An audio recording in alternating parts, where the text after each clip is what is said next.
Welcome to my views and news, continuing our coverage of ongoing conflict in Sudan. Several updates for you. Firstly, US is going to impose sanctions on warring factions in Sudan. Is this announcement a threat, just a way of putting pressure upon warring factions, or is US government going to announce sanctions on Houthi and Al-Burhan sides in coming days? Secondly, viewers, Abdul Fattah al-Burhan, Sudanese army chief spokesperson, in some interviews in the last 12 hours or so, suggested that military solution would be the most appropriate solution. And thirdly, viewers, now it is being reported from Sudan's western border that reinforcements for rapid support forces are entering Sudan from a neighboring country. Which neighboring country? Firstly, viewers, US President Joe Biden has signed an executive order authorizing US government officials to impose sanctions on Sudanese warring parties. Let me be clear, so far no sanctions have been imposed since the start of the war. President Biden just signed executive order. This executive order gives authority to US Secretary of Treasury, US Secretary of State and other US government officials to identify the people and impose sanctions. So Joe Biden has only signed the executive order. No sanctions announced so far. It means that in coming days, US Secretary of Treasury, US Secretary of State, other US government officials, they'll identify individuals and they can impose sanctions. Which individuals? The executive order mentions those who will be put under sanctions. Those who are threatening peace, security and stability in Sudan. Those who are hindering transition towards election, towards democracy. Those involved in human rights abuses, those in blocking humanitarian aid, etc., etc. If you start gauging the two parties according to the parameter given by US President Joe Biden's statement, both parties can be sanctioned. So we'll have to wait and see. Will the US government actually impose sanctions? Or will it use this executive order as a way of threatening the two parties to come to the table? We saw that in the war in Ethiopia, that in 2-year-long war, US kept on threatening. It was going to impose sanctions, but no large-scale sanctions were imposed. Only a few Ethiopian individuals were put under sanctions, I think. But US kept on pressurizing Ethiopian government. So it was a sort of carrot and stick policy. US was offering aid as well. At the same time, it was threatening to impose sanctions. Same is happening here. US is not going to impose sanctions. I personally think. Why? Because US does not want to lose its leverage, which it has now in Sudan. It is in touch with both parties. It is in touch with Houthi, Burhan. It is trying to lead the formation of a broad mechanism for monitoring of talks between Houthi and Al-Burhan. Will US lose this leverage by imposing sanctions? I don't think so. Only time when sanctions can be imposed is when US realizes that the two parties are not going to listen to the US government. So far, I personally think US is using this executive order as a way of putting pressure upon the two parties. If sanctions are imposed, will sanctions be imposed equally on the two parties? or will both parties be sanctioned? So that we'll see in coming days. My assessment is that US isn't going to impose sanctions. It will try to just use this sanction threat as a way of putting pressure upon the parties to make them come to the table for talks. Secondly, viewers, second news story is about a statement by Nafallah Hajj, who is spokesperson of Sudanese Army Chief Abdul Fattah al-Burhan. In a statement, in some interviews, al-Burhan's spokesperson said that the most appropriate solution to the ongoing conflict in Sudan was military solution. Very interesting remarks by the channel spokesperson. Does it mean that al-Burhan believes he has a chance of categorically defeating the other side? That is why he's saying that he should continue with the military operations.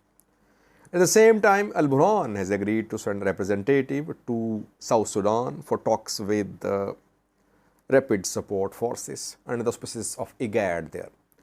But no direct talks with Houthi. Sudanese army is denying, it is ruling out the possibility of direct talks with Houthi. At the same time, it is nominating a representative for talks on truce with Rapid Support Force due to be held in South Sudan.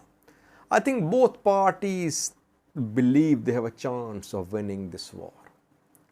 If win is the right word, because no one wins in a war. Everyone loses.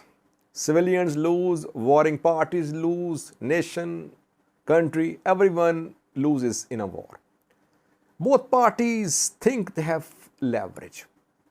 RSF in control of Khartoum International Airport, in control of General Command Headquarters, in control of areas in Bari, Khartoum, Darman, believes that it has managed to repel Sudanese army's attacks on its positions in downtown Khartoum. And Sudanese army believes that it can cripple RSF by launching attacks, by trying to encircle Rapid Support Forces.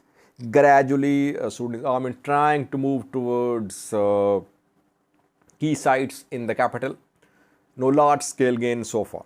So both sides believe they have a chance of defeating the other side.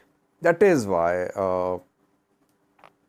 Dafullah al-Hajj said that most suitable solution was military solution.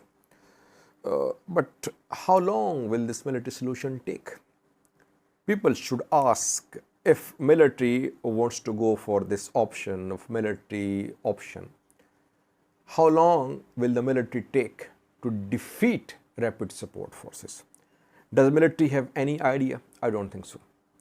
This fight can take months, if not years. It will continue. So that is why the two sides, though they have, they believe they can defeat the other side, on the ground situation indicates that there is basically a stalemate. Thirdly, viewers, Rapid Support Forces are receiving reinforcement support from a neighboring country. Through a neighboring country, supplies are entering they're entering Sudan and then moving towards Darfur, towards Khartoum reportedly. Several sources are reporting that on Sudan Central African Republic border, fighters have been seen. Fighters from West African countries, they are entering Sudan from CAR, Central African Republic, and they are supporters of Rapid Support Forces. Now they are being received by Rapid Support Forces and they're being deployed to fight in Sudan. CAR is a destabilized country. Russian Wagner fighters are operating in CAR. Houthi visited CAR, I think, last year, and Houthi said that he supported CR's government against a coup. The coup was launched, the coup was staged. Sudanese army, some elements in Sudanese army blamed rapid support forces, that RSF were behind the coup in CAR. But RSF members, they accused Sudanese army that it was behind a coup in CAR. But Hemati visited there and he has good ties with CR's government reportedly. If CR's border is open and fighters are entering Sudan from CR, it means that Wagner fighters can also help RSF. It's not that Wagner fighters are in Sudan. No, they're not here. Though they were here in the past training some army soldiers reportedly. But we could not confirm their presence, their participation in this war. But maybe they provided support, military support, hardware support, rapid support forces before the start of this war.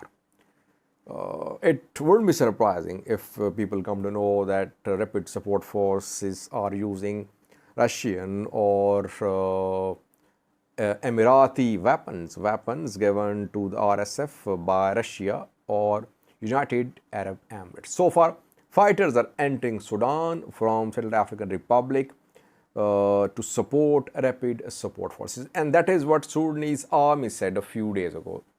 It said that two countries, which are Sudan's western neighbors, they are supporting rapid support forces. So whether CR is supporting or not, CR's territory is being used by rapid support forces. Chad, another western neighbor of Sudan, has closed its border with Sudan. And thousands of Sudanese are entering Chad, refugees, after fighting in West Darfur, in Al Janina. Thousands were displaced and they are entering Chad. Is Chad supporting rapid support force because some Hemati's relatives are in top positions in Chad? So far, no confirmation, no evidence. Evidence is being shared only from Sudan, Central African Republic border reportedly. Thank you for watching.